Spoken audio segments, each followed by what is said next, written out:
Prefeito Luiz falou, em 2025 foi um ano de dificuldades. Muito se ouvia a oposição criticar, dizer que se gastou demais para garantir a reeleição. Isso é verdade ou não? Não. Foi um ano de dificuldade, mas não por isso, né? Os financiamentos não são pequenos perto da dificuldade que a gente teve. A gente teve um ano muito complicado, acho que o pior ano que eu tive na prefeitura, desde 2011 eu estou aqui. Claro que lá no início a gente não tinha dinheiro para nada, bom, daí era natural, né? Depois a gente veio melhorando e vem conseguindo gastar, em tese, menos do que se arrecada. Esse é um mantra que a gente mantém. Mas do 23, 24, a gente teve 2 anos muito difíceis, né?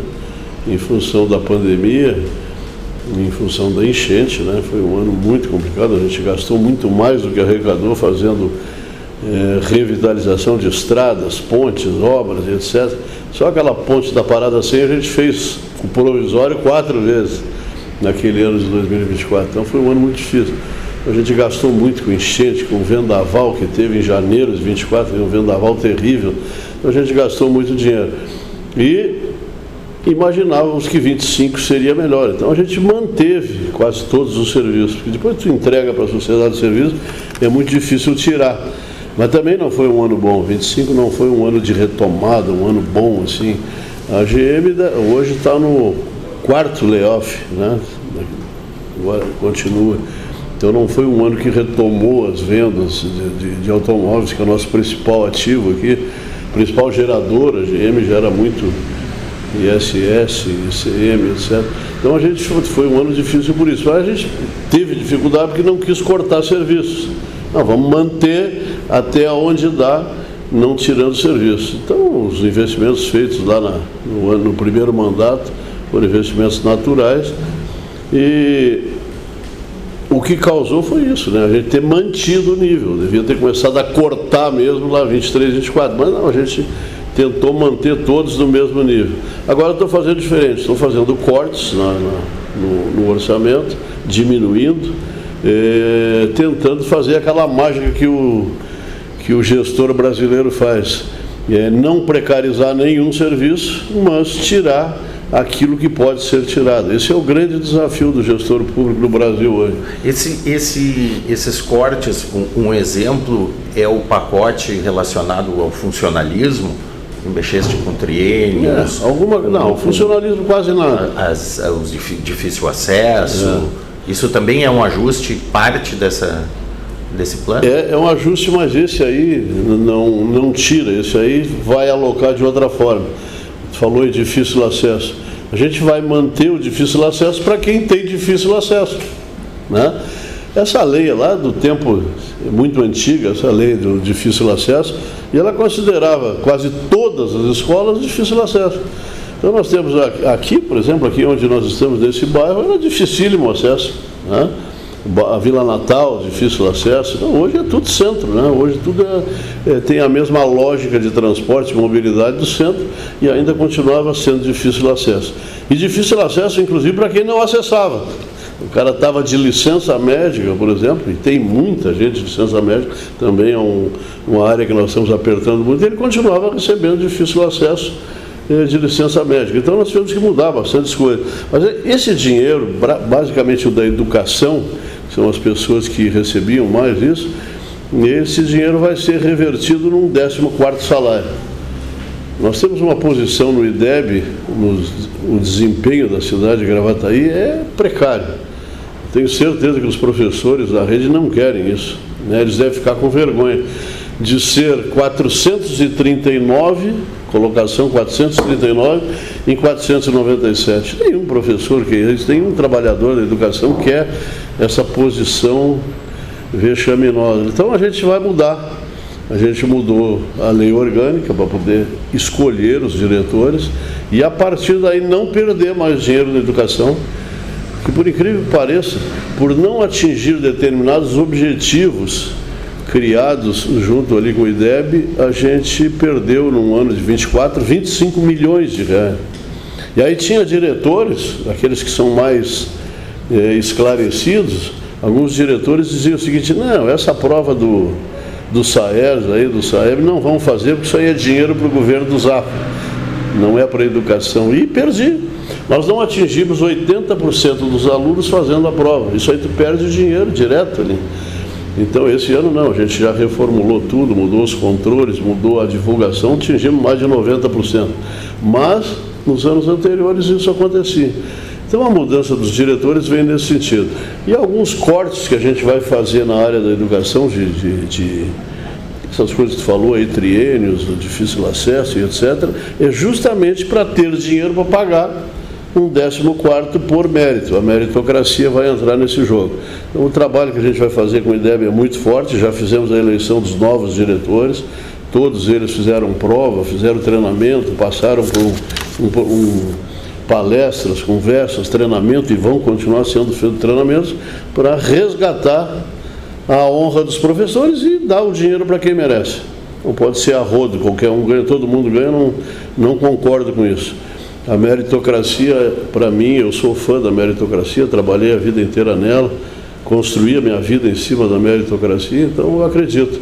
E a grande maioria dos professores também acredita, tenho certeza. O senhor falou em cortes, então seria no orçamento, quais são os planos? Por exemplo, nós temos hoje, aí por falta de... Aí não é culpa de ninguém, é culpa da organização mesmo. Quando a gente comprou esse centro administrativo aqui, a gente imaginou fazer sinergia. Já se fez sinergia em um monte de coisa. Mas, por exemplo, nós temos 3 contratos de manutenção diferentes, né? Então, nesse contrato de manutenção de escolas, de prédios, etc., a gente, dos 3, vai fazer um só, com uma economia grande.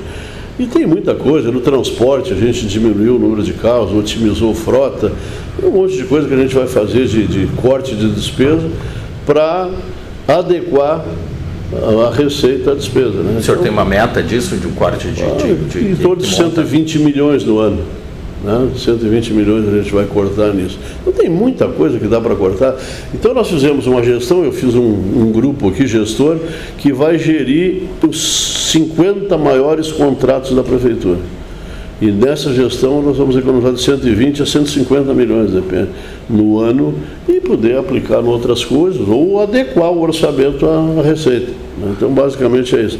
Então o corte a gente vê nas redes sociais, aí cortou direitos, não cortamos direito nenhum, a gente cortou os excessos, né? O difícil acesso. O difícil acesso vai ter, para quem tem difícil acesso vai ter. São as escolas rurais, basicamente, né?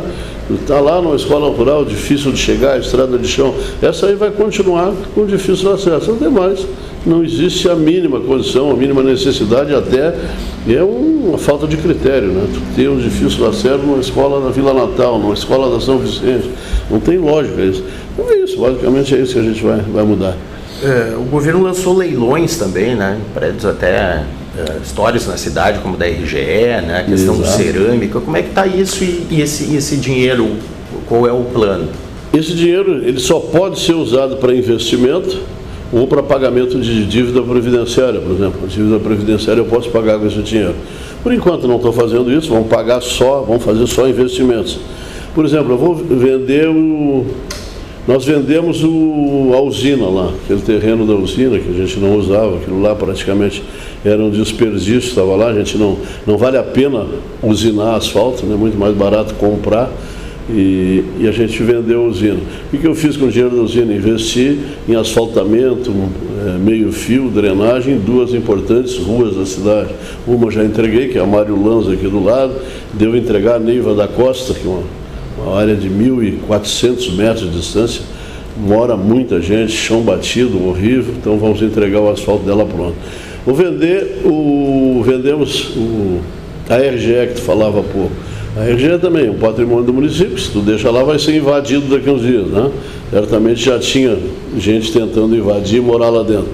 Então a gente vendeu, vai investir aonde? Nós vamos fazer um novo quartel para a Guarda Municipal, ali onde era 24 horas, na Avenida Brasil, que agora está sendo devolvida a malha urbana da cidade, né, a avenida importante da cidade. Então ali nós vamos fazer o quartel da Guarda Municipal, nós vamos levar ali a 2ª Delegacia de Polícia do Estado, que a gente paga aluguel naquela região ali, vamos levar para lá, E pretendemos levar também, estamos em negociação, o presídio ali do lado da Câmara Municipal, também levar para lá. Ou seja, fazer um grande complexo de segurança pública naquele prédio ali, com a guarda, com o presídio, com a segunda delegacia e outras atividades, defesa civil, por exemplo, queremos levar para lá também. E vamos reformar o museu. O Agostinho Marta está caindo. Tem aí um projeto pronto, bonito projeto, de 1,5 milhão, 1,8 milhões de reforma. Também é dinheiro dali. Então, a metade daquele prédio nós vamos gastar em investimento e a outra metade vem em dinheiro e a gente vai investir na cidade também, em ruas, asfalto, drenagem, sei lá, tudo que a cidade tem de demanda. E lançamos um portal onde nós vamos colocar para lá todos os prédios, todos os terrenos, basicamente os terrenos que a gente tem na cidade toda, tem perto mais de 1.000 terrenos na cidade toda, que são da prefeitura. Que se calcula? Se calcula em torno de 50 milhões de reais a gente tem ali. E vamos vender esses terrenos. Então botamos alguns já no portal, uns 50, 60 que a gente conseguiu regularizar as matrículas, né? Já estão à venda. E tem outras coisas para vender, por exemplo, aquele prédio Antônio Donga ali, onde era a Fundarc, também está à venda, também está lá no site para venda. Então tem muita coisa para fazer, apenas faltava a gestão disso, né? Tempo para gerir, para fazer, para organizar tudo isso e botar à venda. Vamos vender e esse dinheiro, como eu te disse, investir na cidade. Antes da gente começar a entrevista, o senhor falava sobre 2 novas escolas, né, que estão para... Sim. É uma prática que a gente adotou há algum tempo atrás, uns 2 anos atrás, mais ou menos. Eu comecei a fazer projetos através das nossas equipes, aí projetos de tudo. Tudo quanto é coisa tem projeto na cidade. E cadastrar esses projetos no governo do Estado e no governo federal. Aonde tiver uma brecha, Gravataí bota um projeto lá dentro. E esses projetos começaram a ser aprovados agora, começaram a aparecer, começou a dar resultado esse trabalho. Então agora, por exemplo, nós ganhamos 2 escolas de turno integral. Uma, nós vamos dar a ordem de início hoje, é com o governo federal, lá no Rincão da Madalena, uma escola de aproximadamente 1.000 alunos, ou 500 de turno integral, vamos usá-la em turno integral, uma escola bonita, linda, 13 salas, numa área construída de quase 2.000 metros quadrados, e vamos usá-la em turno integral. E outra, mais ou menos desse modelo, um pouquinho maior, também para turno integral, lá no Breno Garcia, que deve sair, a licença está saindo saiu essa semana, porque nós conseguimos renovar o convênio com a FEPAM, da Mata Atlântica, então já podemos licenciar, e a semana que vem a gente deve dar ordem de início, numa grande escola também, naquele projeto do governo do Estado, lá no Breno Garcia. E essa parceria governo federal com o governo federal, estadual, nas obras anti-enchente, que fase está isso, prefeito? Puxa, mas está andando. A gente tem hoje, trabalhando aqui na cidade, o desassoreamento, o programa do Rio Grande do Sul, Desassorear, que também nós nos inscrevemos e fomos contemplados lá no governo do Estado. Estamos lá na costa do Ipiranga, hoje, fazendo desassoreamento. Tem o tradicional dique do Parque dos Anjos e as 13 microbarragens que estão nesse mesmo projeto. Nós entregamos tudo que o Estado pediu, né? Já entregamos tudo, está tudo lá com o Estado em análise. A ideia do Estado é fazer uma revisão dos projetos originais, que são lá de 2013, 2014, são antigos. Essa revisão já foi contratada pelo Estado, a gente forneceu todos os dados adicionais que eles pediram, está tudo lá já. E, segundo eu tenho informação do Estado, eu tenho ido seguido lá conversar com eles, a licitação ocorre no segundo semestre desse ano de 26. Finalmente vai... E o que projetam para obra concluída, por exemplo? Poxa, aquele obra concluída, aquele dique é a obra de 2 anos, no mínimo, né? Que é um dique enorme, né? Pega toda aquela área do caça e pesca e tal, é um dique enorme. Custa 150 milhões de reais de investimento. As 13 microbarragens já tem projeto, também está em revisão, é uma obra bem mais rápida do que aquela. Mas o dique é uma obra para 2 anos, começando provavelmente no segundo semestre desse ano.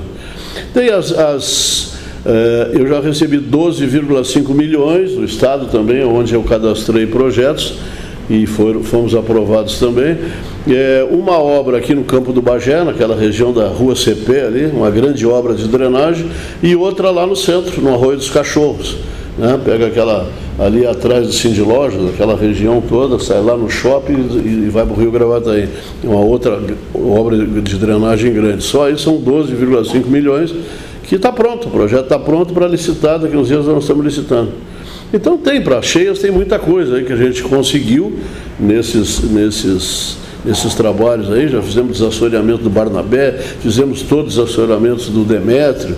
A gente trabalha em desassoreamento dioturnamente, né? A gente fez ali no Rincão da Madalena, naquele arroio que passa ali, desassoreamos ele todo. E estamos fazendo, por tudo quanto é lugar. Fizemos o Barnabé, o Barnabézinho, o Ipiranga, o Ipiranguinha, fizemos um monte de desassoreamento aqui. Em programa nosso, dinheiro, investimento próprio, investimento do Rio Grande do Sul no programa Desassorear. Então, dinheiro vai entrar a rodo em Gravataí o ano de 26, por quê? Porque a gente cadastrou projeto aonde tinha uma porta aberta, a gente ia lá e cadastrava. E agora começou a aparecer.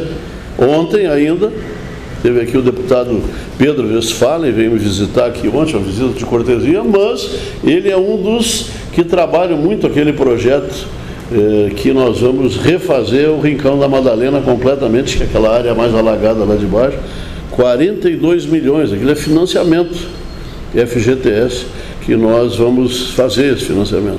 Foi aprovado pelo governo federal no pacote do PAC, mas é financiamento, nós vamos ter que bancar. Agora é um financiamento FGTS, que é um financiamento bem mais amigável. Também, nós tínhamos projeto para aquela área, abriu a porta do programa, como é o nome do programa? Periferias? Periferias, exatamente. Cadastramos, fomos a Brasília, o secretário Guilherme, que era secretário do município, foi a Brasília, até o vereador Roger foi junto, o Pedro Westphalen foi junto no Ministério, cadastramos e ficamos na torcida, foi aprovado. 42 milhões de reais para investir no Rincão da Madalena. Prefeito, a parceria com o governo do estado tem dado certo, né? Essa obra viária na 118 é simbólica, né? Simbólica. Essa obra desafogou, né? Refez Gravataí. Eu sempre dizia para o governador, as duas oportunidades, na época que eu tive que falar com ele, lá no início do governo, eu disse para ele um dia, ele veio inaugurar aqui o Magazine Luiza, digo, olha, ficou maravilhosa a 118, investimentos aqui que não param mais. Agora, por exemplo, o que tem de investimento previsto de logística para 118 é impressionante. Nós temos aproximadamente 200 mil metros quadrados de área construída, operando, tem 180 mil metros quadrados em início, em obras, e tem mais de 200 mil metros quadrados em projetos sendo aprovados no município. Então a logística tomou conta da 118, de Gravataí como um todo, né? E aquela obra no início ali, eu dizia, está maravilhosa a 118, mas essa obra de arte aqui na entrada da cidade, ela liga o centro pela Centenário, para quem vai para Freeway, quem vai para Alvorada, quem vai para Viamão, quem vai para Sapucaia, quem vai para o distrito, não tem onde sair, né? Está trancado. Quem vem de lá, quer entrar na cidade, não tem como entrar também, tem que fazer, são duas pistas, não tem como entrar. O DI tem uma dificuldade, então essa obra é fundamental. Ele autorizou, fez uma obra de 90 milhões, ficou linda, linda, linda, linda. A Avenida Brasil, ela foi cortada no meio pela duplicação da 118 e tirou uma avenida importante que liga o Otávio Chaves à praça lá da 72 do sistema viário de Gravataí. Bom, vamos refazer. Até o Dimas veio aqui um dia e disse, olha, o que tu acha? O Dimas nasceu por ali, ou a esposa dele, eu não sei quem nasceu por ali. Vamos fazer essa obra? Eu digo, olha, projeto eu tenho. Então vamos escrever no governo, vamos lá, vamos mostrar para o governador. Fui lá, mostramos o projeto, levei o projeto no DAI disse, não, tá bom, tem que melhorar aqui, melhorar ali, tá, mas esse projeto dá para tocar. Aprovou, obra em andamento, vai sair, eu acho que no meio do ano que vem inaugura. A duplicação da 20, ali na Neópolis, né? Um pedido histórico daquele pessoal ali que alagra e fazia, acontecia. Vamos fazer com o Estado, vamos, mostramos para o Estado. Vamos. E essa questão, ia lhe perguntar também da 020, que ela tem uma polêmica nisso, né? A 118 não tem pedágio, não vai ter pedágio. Né? Mas os mais de 200 milhões que o Estado sinaliza para 020, eles dependem de um pedágio. É um bom negócio para Gravataí, o pedágio na divisa com Taquara? É um bom negócio, pelos investimentos que serão feitos na 20. A 20 é uma tragédia, né? Eu morei lá, eu sei, não tem acostamento, não tem redutor de velocidade, não tem atendimento técnico, não tem atendimento por ambulante, não tem nada. Vocês tiraram a estrada que fizeram lá no meio do campo, saiu, foi para a serra, Nós temos uma rodovia importante, que mora um monte de gente em Gravataí naquele... Se tu pegar lá da Morungava para cá, quanta gente mora ali? E investimento naquela estrada teve o que o município fez, né? Nós fizemos ali na subprefeitura, aquela duplicação na prefeitura, naquele comércio, fizemos. Essa obra que eu te falava aqui, nós temos que fazer aqui, se o município não bota a mão e não faz a drenagem toda, e fez um convênio com o Estado, agora o governador liberou mais 12 milhões para nós terminar o pavimento, a duplicação, não ia sair. E assim é até Taquara. Não tem dinheiro para fazer, a não ser assim. Então o pedágio lá, ele isenta 99% dos gravataienses. Ah, mas o gravataiense que vai para a Serra, bom, aí ele vai pegar pedágio, mas ele está indo para a Serra, não está indo. Quem trabalha esse movimento aqui na região não tem pedágio. A 118, essa estrada linda, maravilhosa que está, ela não pode ficar jogada aos contratos do DAER. Uma freeway não pode ficar jogada aos contratos do DENIT. Então, o pedágio qualifica demais a região. Então, eu sempre fui favorável ao pedágio, continuo sendo. Por quê? Porque qualifica, dá qualidade. Perdão, se nós entregarmos a freeway para os contratos do DENIT, já tivemos essa experiência, é uma tragédia. Se nós não fizermos os investimentos que tem que fazer aqui, por exemplo, tu pega ali, agora não sei se tu passa ali, mas eu passo todos os dias ali, freeway para Viamão. O que é aquela tranqueira ali? Se tu não duplicar Viamão-Alvorada, esse trecho de Alvorada-Viamão, cada vez vai precarizar mais a vida daqueles dois municípios. E isso está embutido no grupo que pedageia a região metropolitana. Então, o pedágio ele é fundamental para que se façam os investimentos. Esse dia nós tivemos uma audiência pública aqui no auditório e um deputado do PT estava aqui, que ele foi vice-governador. Rosseto. Miguel Rosseto. E ele, prefeito, mas o senhor é a favor do pedágio? Rosseto, quem é que vai fazer essas obras? Quem é que vai manter as rodovias? Não vem, se me disser que é o DAER, encerramos o assunto por aqui. O DAER tem uma condição de fazer as obras emergenciais do Estado e tal, mas historicamente o DAER nunca fez. Não vai fazer agora, né? Não mudou o mundo, agora o DAER vai começar a fazer. É porque o Estado não tem dinheiro para isso. Então o pedágio ele é suficiente para isso. Se tu for lá, deputado, vai ali em Alvorada e Viamão e vai ver a precariedade de investimentos naquela região, justamente por não ter uma rodovia duplicada. E olha, Sapucaia, Esteio, Gravataí, Cachoeirinha, olha os investimentos estão aqui. Por que estão aqui? Porque tem rodovia. E não vamos botar isso fora. Por que é bom para Gravataí? Eu digo, Gravataí é bom porque ficou fora do pedágio, dentro do município, porque nós vamos circular pelo município todo, 118, 20 e tal, não vai ter pedágio, e os investimentos virão. Então, a Gravataí é um grande negócio. Prefeito, houve um distrato com a Santa Casa na administração das UPAs, né? Já há uma nova administração.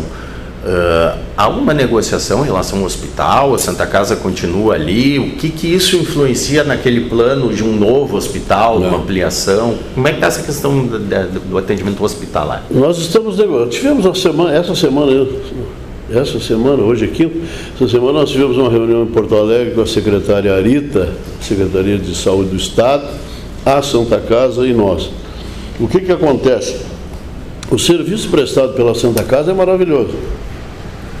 É uma instituição séria, de 220 anos no Brasil, primeiro hospital do Rio Grande do Sul, tudo isso é verdade.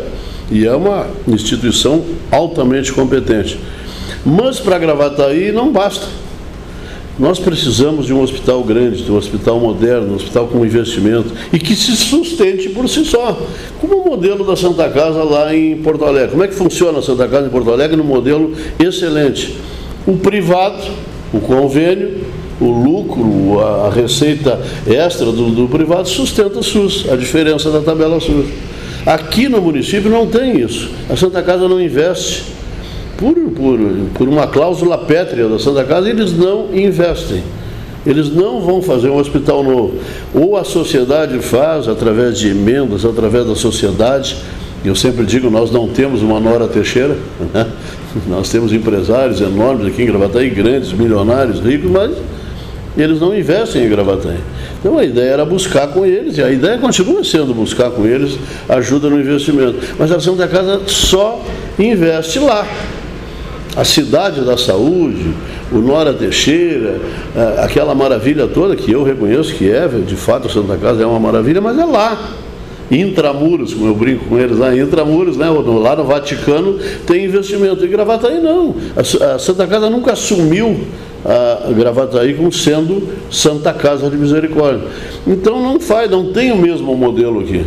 Bom, não investindo aqui, cada crescimento que se dá no hospital por conta do município, por conta de emendas ou por conta da sociedade em si, só vai onerar o município, que é nós que sustentamos. Então, se crescer, pior para mim. Não pode ser assim. Nós temos que ter um modelo em que se invista na Santa Casa, se traga para cá serviços privados e esse lucro do privado ajude a manter a tabela SUS. Então, há uma negociação, então, da Prefeitura em relação aos aportes da Prefeitura. Sim, Santa Casa. O município não aguenta. Alternativa, construção de um hospital. O município não aguenta mais suplementar. Nós suplementamos ali em torno de suplementar, junto com as UPAs, em torno de 8 milhões por mês e cada vez mais. A Santa Casa alega, e eu tenho documento deles que eles dizem isso, que hoje o déficit da Santa Casa aqui em Gravataí chega a 150 milhões. Todo o complexo Santa Casa, quer dizer, não existe nem proporcionalidade nisso. Todo o complexo Santa Casa tem um prejuízo, um déficit, segundo o provedor disse ontem lá na Secretaria de Saúde, de 600 milhões de reais. 150 milhões, um quarto de 600 é Gravataí. Ou seja, é uma operação que não para de pé. E toda a vida, evidentemente, eles têm toda a razão de fazê-lo, eles tentam buscar do município adequar essa despesa à complementação do município. Eu não tenho mais como andar. Eu já gasto hoje 28%, eu preciso gastar 15% pela Constituição e saúde. Eu estou gastando 28% para sustentar o modelo de saúde do município. Eu não aguento mais, não tenho mais condição. Então, uma das opções que nós estamos negociando é passar a alta complexidade, a alta e média complexidade para o Estado. E o Estado vai negociar com a Santa Casa e a gente vai complementar, mas dentro de um parâmetro que me seja razoável. Sozinho, nós não aguentamos mais. E se a Santa Casa não investe, e ela não investe por modelo de negócio, nós nunca vamos resolver esse problema. Então nós precisamos mudar isso. Como nós vamos mudar? Ou a Santa Casa vende o hospital, ou a Santa Casa aluga o hospital, ou o município compra, né? Porém, para comprar eles querem colocar no negócio o valor do passivo trabalhista que eles vão ter nas rescisões. Eu não posso pagar isso. Eu posso comprar o hospital. O município pode comprar, o Estado pode comprar, sei lá, a gente pode arrumar um jeito de comprar. E a partir daí fazer uma cessão para outra instituição. Que valores que se fala? A Santa Casa fala que o valor do Santa Casa passa dos 100 milhões de reais.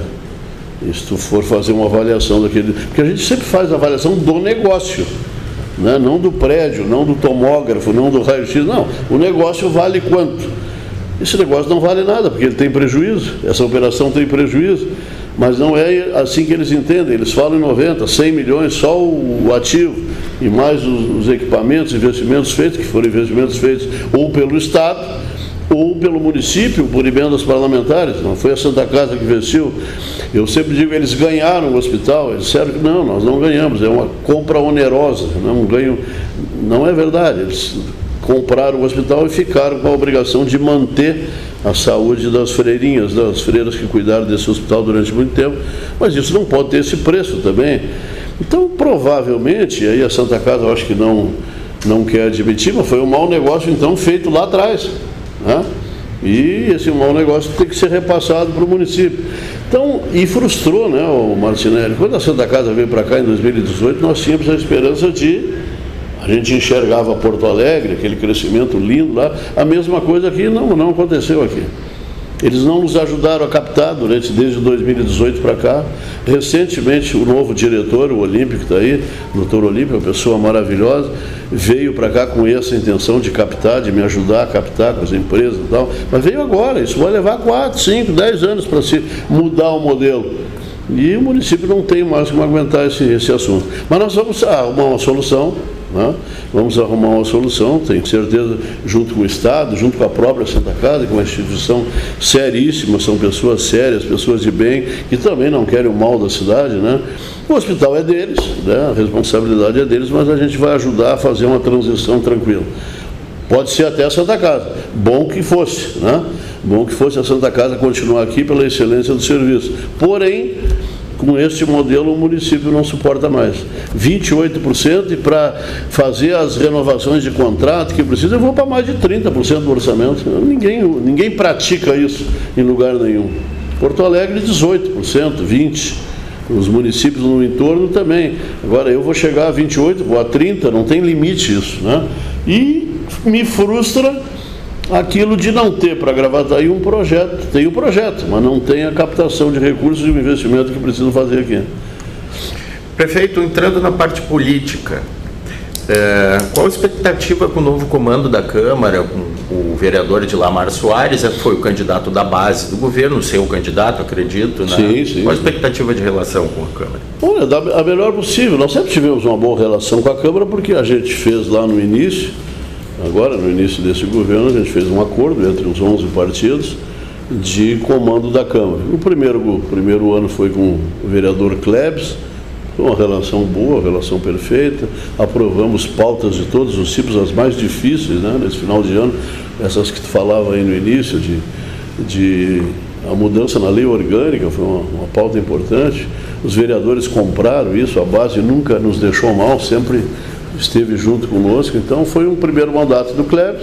O segundo mandato é do Podemos. O doutor Levi indicou, ainda no hospital, né? Estou te esperando aqui, Levi, te recupera e volta, né? Tô com saudade tua. O Levi é um baita de um parceiro, né? E o Levi indicou, lá do hospital mesmo, ele indicou, disse, olha, o Podemos se reuniu, o Dilamar é o nosso candidato. O Dilamar é um belo vereador, né? Polêmico, né? Ele briga bastante, mas é um belo vereador, estudioso, um cara que tem grandes ideias para a gestão da Câmara nesse próximo mandato. Tenho certeza que vamos ajudá-lo a implementar, porque a gente quer uma Câmara cada vez mais moderna, cada vez mais competente, cada vez mais participativa do governo, da vida da sociedade. Acho que vai ser bom. Foi uma grande vitória nossa, né? A eleição de Dilamar, até voto da oposição nós tivemos. Então foi uma grande vitória. Ele conseguiu reunir em torno dele, o governo ajudou, evidentemente. Então foi uma grande vitória e eu tenho certeza que com o Dilamar e com a mesa lá, a nova mesa, vai ser um grande ano para nós. Prefeito, é o ano eleitoral, né? O senhor já anunciou que o seu candidato a deputado estadual é o deputado Dimas Costa. Do meu partido. Né? O Zafra estará na campanha, vai ser o grande eleitor do Dimas, e como é que se mantém a governabilidade, a estabilidade, tendo outros candidatos também na base? Respeitando a todos, né? Eu tenho dito aqui nas reuniões de secretariado, na própria reunião da base, para os próprios CCs eu tenho dito isso, todas as candidaturas da base e fora da base, mas eu me relaciono com a base, são absolutamente naturais e tem que ser respeitado. Vamos respeitar todo mundo. Ontem eu faço aqui, de vez em quando as pessoas dizem, tu fez um vídeo como... Faço com todos, da mesma forma. Faço com o Dimas, tenho feito mais com o Dimas, o governo está mais ligado, porque o Dimas tem sido o grande embaixador de trazer recursos para cá. O Dimas trabalha muito, ele é muito trabalhador. Ele é deputado, ele é o único deputado da cidade, então ele tem as portas abertas. O bombeiro tem a mesma... Não, o bombeiro não é deputado, ele é candidato, então talvez o bombeiro não tenha... O Klebs é candidato, né? Talvez eles não são deputados, eles não têm a mesma...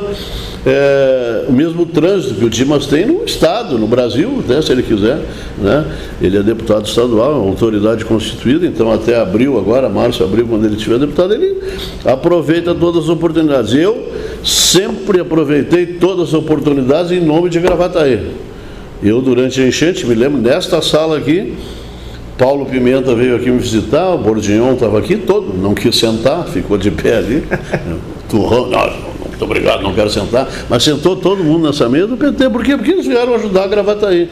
Então eu sou prefeito de Gravataí. Então tenho feito mais atividades com o Dimas, não pela candidatura, mas pelo protagonismo que ele tem em trazer recursos para a cidade.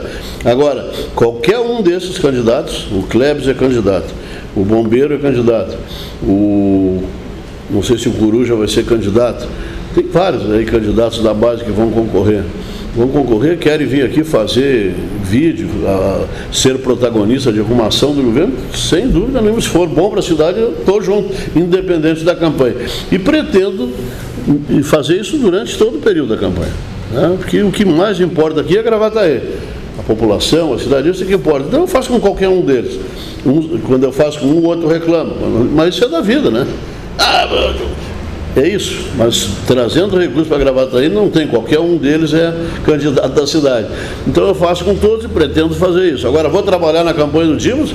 Estou pronto, estou fardado. Se ele me convidar, se ele me chamar para subir no caminhão de som por aí, eu estou junto, eu vou lá, claro, ele é candidato, aí ele é candidato do meu partido, candidato do PSD, Dimas Costa. Mas agora, o governo se comporta da mesma forma, tem orientado um por um nas reuniões de secretariado. Olha, todas as candidaturas que aparecer daqui para frente, que eu não sei quem vai ser, mas todas que aparecer daqui para frente são legítimas e têm o respeito do governo. A política, a gente sabe, terminou o primeiro ano do segundo mandato, ainda agora, né? Mas já sempre se fala na próxima. O Zafra, ele faz esses cálculos, fica pensando quem é o melhor candidato se for eleito, o grupo político, essas alianças, já pensando lá na frente em quem vai ser o teu candidato, ou isso não passa em nenhum momento? Isso inclusive me incomoda muito. Já te dei uma entrevista uma vez, eu falei várias vezes, isso incomoda muito. Façam as suas articulações, mas não bote o governo nisso, né? Não atrapalhe o governo com a articulação de 28, por exemplo. Se fala muito em 28. Quem é o candidato em 28? Só vai existir um candidato viável em 28 se nós passarmos bem o 26. Se nós passarmos bem o 27, isso é uma construção diária. Todos esses projetos que eu te falei aqui agora há pouco, todos eles respondem lá em 28. A sociedade vai votar em 28 em quem fez pela cidade. Então, tudo isso... Aí, se tu vincular qualquer movimento à candidatura de 28 agora... Nem sei quem é que vai estar vivo em 28, com todo o respeito, mas quem é que vai estar vivo, saudável, com saúde em 28, vê o próprio caso do Levi, que a gente lamenta tanto a ausência dele, a doença dele, porque o Levi é uma pessoa fantástica. O Levi era candidato, ou talvez ainda seja, a deputado federal, tomara que seja, né? Tomara que se recupere, pela recuperação dele, que era o Levi candidato a deputado federal, era estadual, depois foi a federal, mas isso é da vida. Quem é que vai estar lá? Então não tem como a gente começar a trabalhar esse assunto agora. E eu não trabalho isso. E me irrita ainda esse troço de vincular qualquer atividade do governo a uma eleição de 28 ou a eleição de 26. Não façam isso, né? Vocês atrapalham a cidade com isso. Por exemplo, o Levi é um exemplo clássico. Quem é que vai estar vivo, saudável, são, dentro da mesma lógica de governo em 28? Sei lá, eu. O que vai dar na eleição de 26? Eu posso ser oposição ao governo estadual daqui a uns dias, né? Até o final do ano. Então é isso. Se tu vincular qualquer movimento do governo a isso, tu não conquista isso tudo que nós estamos conquistando. Justamente por ser aberto a todos que querem ajudar a Gravataí, que nós estamos na situação que estamos. A gente não tem tempo, Martinelli, de fazer tudo, de entregar todos os documentos e papéis e projetos dos projetos que nós fomos habilitados. A cidade vai receber nesses próximos anos, 3 anos que faltam no governo, se eu investir 200 milhões e acharam demais nos primeiros quadros, nós vamos investir 600 milhões. Se tudo isso se concretizar, tudo isso que a gente está escrito, nós vamos a 400, a 500, a 600 milhões de investimento. E isso é bom para Gravataí. Agora, só acontece se tu estiver disposto a conversar com todo mundo e não vincular nada à futura eleição. Aqui não se perde nada. Qualquer um que bater naquela porta ali, diz, olha, tem 100 mil. Ontem veio uma emenda de 100 mil de um deputado aqui. 100 mil para a saúde. Entra. Filme, o vereador Iago teve junto aqui. Vamos fazer um filme? Vamos fazer. De tarde teve o outro do PP aqui. Com quem o PP vai para essa eleição? Vai com o PL ou vai com o MDB? Não sei. Então eu não posso vincular nada. Porque agora na eleição tu vai apoiar o Gabriel. O governador disse que é o Gabriel, vamos. Mas tu vai estar junto com o Marco no palanque? Provavelmente não, mas nós vamos estar com o mesmo objetivo. O meu candidato a federal, por exemplo, provavelmente seja o Costela. É o Costela, o meu candidato a federal. O Costela merece uma estátua na cidade. Ele é o meu candidato a federal. É do MDB? É do MDB. Vai estar com o Gabriel? Vai estar com o Gabriel. Tu vai estar com o Gabriel? Vou, se o governador assim decidir, eu estarei. E parece que vai decidir pelo Gabriel. Então, mas e o Marco? O Marco ajuda, se quiser, se não quiser também não ajuda. Ele vai ter a candidatura dele para deputado estadual. Então, essas coisas tu não pode vincular. Né? Se tu vinculou qualquer conquista do município a isso, tu vai acabar perdendo a conquista. Então é difícil nesse meio, tu entende muito de política, tu sabe que a política é complicada, mas eu passo o dia inteiro nesse meio, fazendo desvio aqui, desvio ali, fofoca então, o que tem de fofoca diariamente, o fulano fez isso porque está ligado, que faça. Fulano fez isso, normalmente 90% é bobagem, não dá certo, mas todos os dias eu recebo 10 fofocas por dia. O fulano está conversando com o ciclano conversa à vontade, dizer que seja a favor de Gravataí, estamos juntos. E prefeito, o senhor, uma das perguntas, o senhor respondeu da candidatura a governador, não? E a presidente da República, Zafra, tem candidato já? Não sendo da esquerda, tem. Não sendo da turma do PT, tem o candidato. Quem concorrer contra ele tiver viabilidade, eu estou junto, vou estar junto. Em branco eu não voto, né? Isso é covardia. Em branco a gente não vota, a gente erra, mas vota, né? E eu tenho essa liberdade de dizer, tu me conhece, eu sou de direita, eu sou liberal, gosto da meritocracia, então respeito ali o governo Lula, respeito a todos os governos. Esse dia eu estava dizendo para os diretores, sabe quem é que inventou o IDEB? Eles ficam te olhando, o Lula. Agora, porque é do Lula, nós não vamos usar. Os professores têm uma tendência de esquerda e tal. E eu digo, vocês sabem que então eu vou seguir o Lula, custe o que custar. Eu quero o IDEB, o Lula inventou o IDEB, estou com ele. Mas é isso, né? Eu quero crescer. Tem uma ferramenta criada pelo instituto lá que criou o IDEB e no governo Lula. Vamos seguir o que o governo Lula criou. E os caras ficam me olhando. Mas é isso.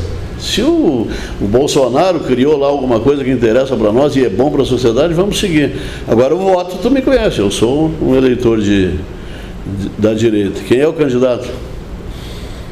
Ninguém sabe, nem se o Lula é candidato, não se sabe, se o Bolsonaro, não sei, se o Eduardo Leite é candidato, é evidente que eu vou votar com ele, mas não sei se vai ser. Então é muito cedo para definir essas coisas. Isso não baliza o meu governo. Prefeito, um dos assuntos dos últimos meses, assim, pelo menos no meio político na região, foi o impeachment do prefeito e vice de Cachoeirinha. O senhor comenta alguma coisa sobre isso? Comento, eu lamento muito isso. Eu sei, por experiência, eu tenho 72 anos. 72 anos eu tenho 55 de trabalho. Né? Comecei a trabalhar muito cedo. E eu me lembro que na CRT, tempo da estatal, no governo Colares, nós tivemos 5 presidentes da companhia, 5 diretorias, por problemas políticos lá que o ex-governador Colares tinha. Não andou absolutamente nada, que tu muda. Então eu lamento o Cachoeirinha, como lamento Canoas, lamento todos esses municípios, porque não tem como ter continuidade de governo assim. Trocando de prefeito Cachoeirinha, tira o Mickey, entra o Christian. Agora tira o Christian e entra a Jussara. A Jussara vai governar 180 dias? Troca. Pode ser ela, mas pode não ser. O Cachoeirinha perdeu com isso. Né? Nada contra o mérito da questão, mas eu só lamento o fato desta troca. Né? Essa troca constante de prefeitos aqui em Cachoeirinha, em Canoas tem sido assim também. É lamentável. Eu não estou dizendo que o Cristo é inocente, ou que o delegado... Não estou entrando no mérito. O que é triste é o fato. Cachoeirinha perde, tenho certeza absoluta que perde. Todos os projetos que esse governo vinha montando, tomara que a Jussara continue. Né? A gente tem conversado, ela me liga e pediu ajuda agora no assunto do lixo. Né? Ela quer fazer está fazendo já um grande mutirão lá e precisa de transbordo. Transbordo é nós cedemos, estamos fazendo um convênio e vamos ceder parte do nosso transbordo para a Cachoeirinha lidar na crise. Eu quero ajudar, já disse para ela, prefeita, vem aqui em Gravataí, nós temos modelos de gestão de projetos, etc., modelos bons, vem aqui, vem copiar e tal. E ela vem aqui, daqui 6 meses ela não é mais Aí se elege um cara e diz, não gosto do Zafra, é uma bobada, não quero saber desse cara, bota tudo fora. Então é isso, esse modelo aí de tira, bota e troca prejudica, sem entrar no mérito se são culpados ou não são. Acho que são culpados, tem que pagar, mas o fato em si é muito ruim. Certo, prefeito, agradeço a entrevista, gostaria de deixar uma mensagem final. Olha, a gente tem grandes desafios aí para 2026. Eu começo o desafio de mudar a posição do IDEB de Gravataí. Os nossos alunos merecem mais. A gente sabe que mais de 95% dos alunos têm que ser alfabetizados até o final do segundo ano. Se não for, ele não vai ser mais alfabetizado, ele perdeu a vida escolar dele, talvez a carreira dele. Então nós queremos chegar a esse nível. Hoje esse nível é 62%, 63%. Nós queremos chegar a mais de 90%. Então toda essa modificação que a gente vem fazendo na educação visa apenas uma pessoa, o aluno, para que ele tenha uma vida melhor. Um IDEB melhor, um IDEB alto, um IDEB 9.8, como eu vi nos estados lá do Nordeste, é viável. Eles conseguiram lá ganhando menos que os nossos professores aqui, tendo salários piores do que os nossos, e chegaram lá. Né? Os professores de lá têm orgulho. Então, a busca de um IDEB melhor é fundamental para a sociedade. Eu não ganho nada com isso. Eu já fui alfabetizado há algum tempo atrás. Então eu não ganho nada com isso, quem ganha é o nosso aluno. Essa é uma grande luta que nós vamos ter nesse ano. Outra luta, falava há pouco aqui, o Hospital Dom João Becker. Nós precisamos ter um hospital do tamanho da cidade. O modelo com a Santa Casa pode ser que modifique esse modelo, mas a gente vai lutar para mudar esse modelo. Simplesmente operar um hospital... opera muito bem a Santa Casa, nota 10 para a Santa Casa, mas não me serve, eu quero crescer e eu não tenho mais dinheiro para manter essa diferença. Então nós temos que mudar o modelo hospitalar da cidade, também para a cidade, não é contra esse ou contra aquele, não, é a favor da cidade.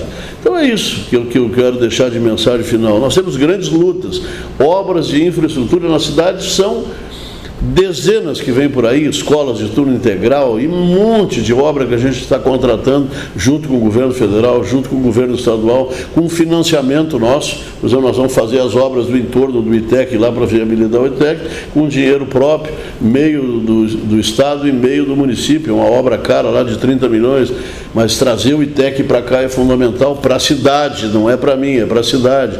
Então, tem muita coisa para acontecer, 2026 vai ser um ano rico.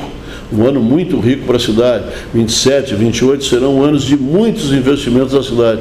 Nós vamos triplicar o valor do investimento da cidade, tenho certeza disso, e não com recurso próprio, né? Não precisa ser com recurso próprio. Eu vou buscar onde tem. Em cada porta que abre, Gravataí tem um projeto. E eles começaram a ser aprovados e estão chegando. Então nós temos uma vida boa aí pela frente, tenho certeza sim. A cidade vai continuar crescendo muito. Essa polêmica do quarto PIB, nós já fomos quarto PIB há muito tempo. Nós não conquistamos isso ontem, né? Apenas retomamos uma posição que era nossa. Nós fomos a nono por quê? Porque com a cheia, com a pandemia, a GM parou de trabalhar, a indústria parou de trabalhar. Então quem tem indústria, numa crise dessa, para de produzir. E o PIB, que se chama Produto Interno Bruto, baixa. Mas quarto era já o nosso lugar. Nós apenas retomamos o nosso lugar. Uma polêmica ontem nas redes, as pessoas achando que chegamos... Não, nós já fomos quarto, só voltamos ao normal. Isso é natural. Uma grande seca, uma cidade que vive da agricultura perde produto interno bruto e no outro ano o produto interno misto. Não é culpa do prefeito, foi culpa da seca. Não é mérito do prefeito voltar ao quarto. Não, nós já éramos quarto. Apenas voltamos ao normal. Então vamos continuar crescendo, tenho certeza absoluta. Obrigado aí pelo espaço, né? Sempre que precisar estamos aqui e nós teremos anos bons pela frente, tenho certeza. Abraço.